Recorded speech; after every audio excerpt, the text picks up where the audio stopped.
Krishna खोऱ्याचं 30 TMC पाणी मराठवाड्याला शेतीसाठी व सरसकट शेतकऱ्यांची कर्जमुक्ती, सरंबाळ विधवा पेन्शन निराधार.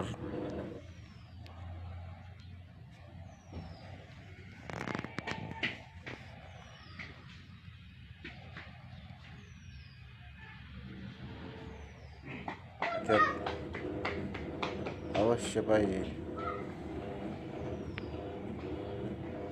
शेतकऱ्याला साथ निसर्गानं दिली, सरकारनं तरी द्यायला पाहिजे. कृष्णा सिंचन महामंडळ योजना मराठवाड्यात राबवल्या पाहिजे. इंग्रजांना जाऊन 150 वर्ष झाली, परंतु मराठवाडा अजून सुद्धा पारतंत्र्यात आहे. हैदराबादपासून मुक्त होऊन सुद्धा अनैतिक सेवा सुरळीत नाही. मराठवाडा